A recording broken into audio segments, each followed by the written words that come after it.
जुन संगतले तपाईँ र मलाई परमेश्वरदेखि टाढा बनाउँछ, जुन संगतले तपाईँ र मलाई प्रार्थनाबाट टाढा पुर्याउँदैछ र शुद्धताको साटो संसारिक सोचले भर्छ र हाम्रो आत्मालाई कमजोर बनाउँछ भनेदेखिलाई प्रियहरू त्यो असल संगत नभई त्यो हाम्रो आत्मालाई हत्या गर्ने संगत हो।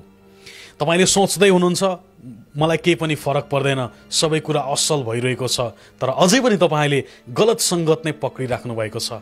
प्रिय, तपाईलाई थाहा छ थोरै थोरै विषले पनि मान्छेको शरीरलाई एक दिन बर्बाद गर्न सक्छ, नष्ट गर्न सक्छ, मानिस त्यो मृत्युको मुखमा पर्न सक्छ। त्यसरी नै प्रियहरू तपाईले सोच्दै हुनुहुन्छ केही हुँदैन, आज खाएको छु यो संगतको कारणले, भोलि खाएको छु केही हुँदैन।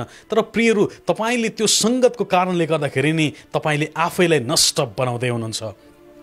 त्यही कारणले गर्दाखेरि हामी विश्वासीहरू अति नै होशियार हुनुपर्ने कुरा चाहिँ हामीले कस्तो संगतलाई पक्रेका छौँ। गलत संगतले नि प्रियहरू गलत बाटोमै पुर्याउँछ, तर असल संगतले हामीलाई असल बाटोमै पुर्याउँछ। त्यही कारणले गर्दाखेरि प्रियहरू म तपाईलाई बताउन चाहन्छु हामीले सही संगतलाई, असल संगतलाई हामीले चुन्नै पर्छ, नत्र त भने हाम्रो लागि प्रियहरू पछुतो बाहेक अरू केही बाँकी रहँदैन। परमेश्वरले तपाईँ र मलाई यस संसारमा नेतृत्व गर्नका लागि बोलाउनु भएको छ। तपाईँ र मलाई यस संसारमा गुमनाम, हाँसो र असल देखिने पापको संगतमा फस्नका लागि कदापि पनि बोलाउनु भएको होइन।